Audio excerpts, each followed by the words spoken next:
I'm awesome. How are you? That's perfect. I've been looking forward to this interview for a long time, so I'm glad we finally got you in here, and it's a pleasure to have you tonight.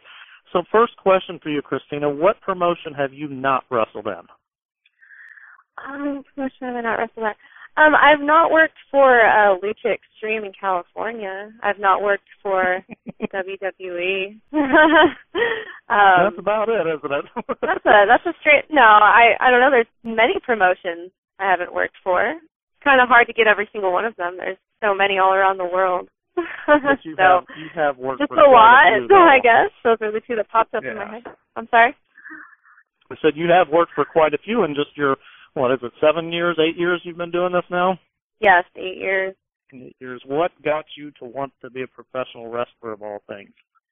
Well, I started going to local, punk music shows, when I was really, really young. And, there's this band that's just been around Sacramento forever, and they're called The Secretions. And that's the right. drummer of that band, yeah, you know them? Yep, I do, yeah. Yeah. It's Roy Lucia here, the one that you chatted with in Sacramento, just so you know. Yeah, Sacramento. And the drummer, Danny Secretion, actually, introduced me to wrestling. It's you always know about it because it's everywhere. You've seen, Hulk Hogan on TV and stuff as a kid. But what got me into it was, just local stuff. You know what I mean? So he was a trainer at the Supreme Pro Wrestling School in Sacramento. And we trained out of the Colonial Theater in downtown, and it was awesome. It was this old school raunchy theater that was it's super old. It was really cool. So yeah, but he introduced me to it, so I started getting into it through local shows, just independent shows. I started going to SPW and just watching random stuff. There was actually this backyard promotion that was on the local access channel that I used to watch. And I just thought it was awesome because there was just blood everywhere. It's every single time you watched it, someone was going to be covered in blood and, screaming in pain. I was like, that's really cool. I like that. So, Christina, from the very beginning, did you always have your punk look or your punk rock gimmick look, or is that something you developed as you made your mark, I guess? I've just always looked like this. I mean, you can look at my MySpace back in, high school.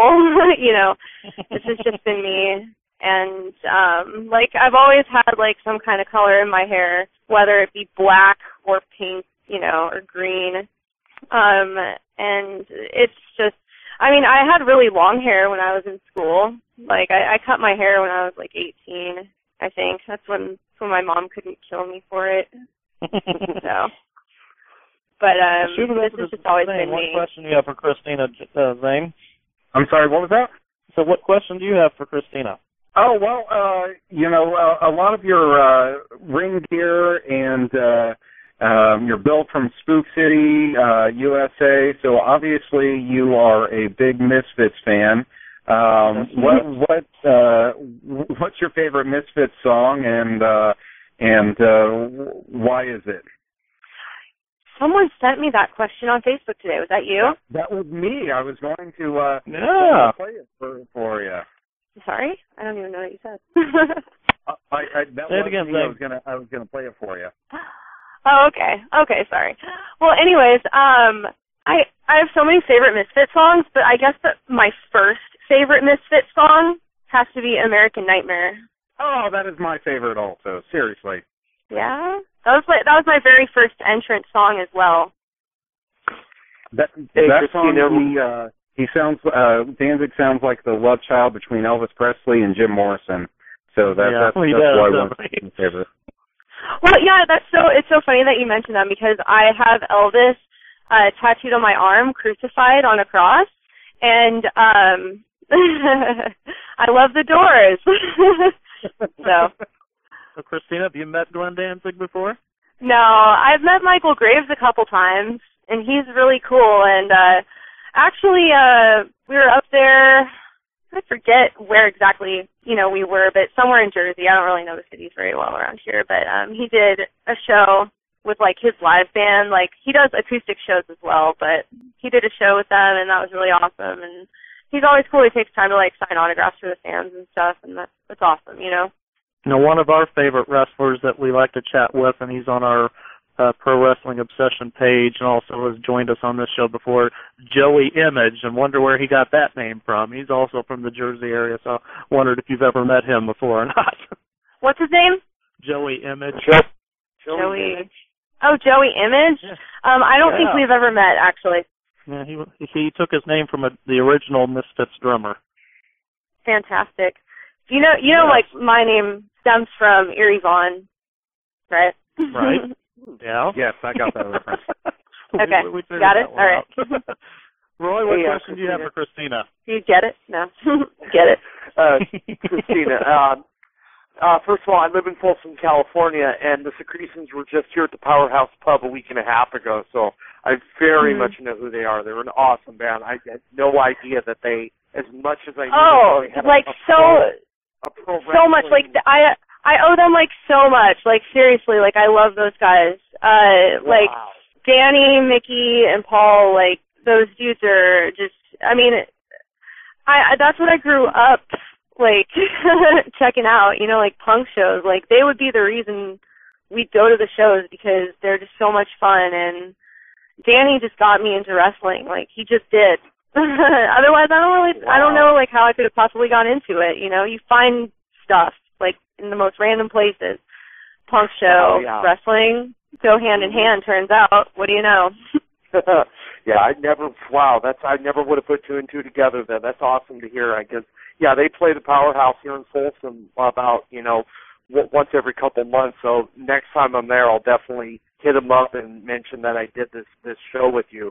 But I did have a pro wrestling question for you, and that is, you know, I grew up in Orange County in Garden Grove, and I used to go to Mexico all the time for lucha shows, and I'm obviously very well aware of your history in AAA. And I just wanted to ask AAA. What that right, Roy? AAA. AAA, Asistencia Asesoría y Administración. I just wanted to ask you what you thought of the promotion. What were some of your highlights of working there? Of AAA? Yeah. Well, it was just amazing for me to get to travel to another country. I know it's really not, like, that far away, California and Mexico. But when you think about it, you know, I'm in Sacramento, California, and I'm living in District Federal in Mexico City. And that's, like, pretty far. That's pretty far away. So, yeah, I mean, but it was cool, like, to experience that. And, like, because I was still pretty new at that point, too. You know, like, I hadn't even turned 21 yet. I think I was 20 when I was down there. And just everything was, like, a learning experience. And, you know, like, it's crazy for me because, like, I got to work, you know, with Alex Koslov. We teamed, and we actually held the intergender tag belts for a while, too, and that was just really cool. And the crowds in Mexico are crazy. There's, like, thousands upon thousands of people. There's so many people. It's like bullfighting arenas. Yeah. It's absolutely insane. And wrestling is respected so much more in foreign countries. And it's like, it's true. It really is. Like, in Mexico, like, wrestling is a sport, and you respect the wrestlers, you know? Yeah, I do know, like, the news stations down there and the sports stations, unlike in America, when on the news, their sports news things actually have wrestling on there, like what happened at the shows and stuff like that, and that's something you never see in America. They take that very seriously. And if I remember, your big feud down there was with Fabi Apache, wasn't it? Yes. Well, a lot of it was me and Jennifer Blake against Fabi and Mary Apache. Nice. Yeah. So that was most of it. Like, we had a lumberjack strap match, like with a bunch of like masked dudes like killing us with belts. Like, my back was bleeding after that. Like, yeah, it was fun. Great. Well, if I don't say this now, I did want to say to you really quickly, by the way, Christina, you make Sacramento proud. Thank you. You're very welcome. I will be there for Christmas, so if anyone knows of any, like, really fun things that are going on, just shoot me a Facebook message at my real Facebook, okay? I might touch that subject real quick, because there's like a bunch of random like fake pages that are like super weird. But my real page is facebook.com/therealCBE, and that's it. And it's only that because there's fake ones, and I'm like kind of surprised and weirded out and creeped out by a lot of them, but you know. Yeah. So everyone knows about that. Gotcha. All right, Christina, you've been in the California area. I mean, you've been in some crazy leagues. I mean, IWL, Insane Wrestling. You've been in alternative wrestling, or Extreme Pro, and Pro Wrestling Guerrilla, and those kind of promotions. Do you enjoy working hardcore matches, or would you prefer just to be in a straight-up match? You know, it's like, to prefer to work in a hardcore match, it's kind of like, I don't want to go in there and get, you know, chunks of my flesh ripped out by, like, strands of barbed wire and glass and, like, have to deal with that for the next, like, 3 weeks while everything heals. And people think that my fiancé beats me, and he doesn't. But, you know, I have, like, bruises all over my body. I wouldn't say that I prefer that, but it's kind of like, you know, that's the way it goes. Like, that's the, like, you have a regular match. If it builds up to a hardcore match and you have to fight someone like that, then, you know, that's cool. I'm willing to do it. It's not like I'm going to go ask someone, hey, can I go roll around and fucking thumbtacks and go ass? Sounds like fun tonight. Can you, like, squeeze some lemon juice on my back now? That'd be great. Do the promoters, I mean, this is a serious question now. Do the promoters sometimes look at you, Christina, and they say, this is a hardcore chick, we're putting in a hardcore match? Do they assume? I want to say that I'm sure there are a few that would. I haven't come across that a whole bunch. I mean, I haven't done, like, an extreme amount, but, like, I've definitely had people ask me to do that, and it's like, yeah, I don't know. If it's stupid, it's like, no. I want you to have a fucking chainsaw, lumberjack, ice cube, switch knife match. You guys can slice each other up, and it'll be cold because the ice, and it'll make you slip and fall. And by a lake of piranhas, you know. Yeah. Yeah, with a lake of piranhas, yeah. Now I'm just ranting. That's the CV we love the most, so. So let's talk about a little bit about, obviously you got your shot, you went to TNA. How'd that all work itself out? I mean, how did you get in there? What happened? You had an awesome series of promos with the tattoo shop and Ink, and then you were gone. Well, I had a tryout, like, right after I got back from Mexico, and that went well, and I didn't really get any work with them until about maybe 6 months later or something. It was nice to be there. I never, like, was under any kind of contract, so it was just, you know, it was nice to go and work, and that's really it. So there's no, like, conspiracy or anything. That's what you were looking for.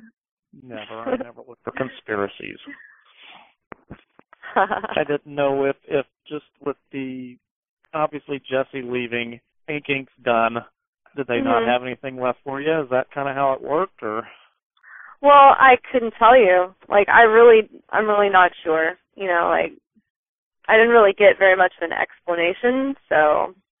But like I said, I wasn't under any kind of contract. It was just kind of like I was just working there so it's not like really anyone, like, owed me anything anyways. You know what I mean? Because it's not like I was signed. So did you at least like the name they gave you?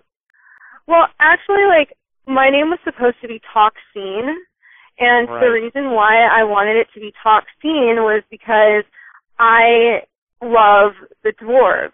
Right. And they're my favorite band. And He Who Cannot Be Named wrote a song called Toxine, and I just thought that was, like, I'm like, oh, my God. He's, like, singing about, like, this, like, sad, like, broken bitch, you know? And I'm like, oh, that's my name. I'm going to make that my name. And they like, everyone, it was, like, changed. Like, some people would call me Toxine, and then others called me Toxin. And then when they posted stuff, they spelled it TOXXIN minus the E, which takes out, like, the last syllable of the way it sounds. So, I don't know. Right. People, like, twisted it. That's why, like, whoever, you know, whenever anyone says it, I'm like, yeah, whatever, I don't give a shit. You know, my goal was talk scene. That's what I wanted.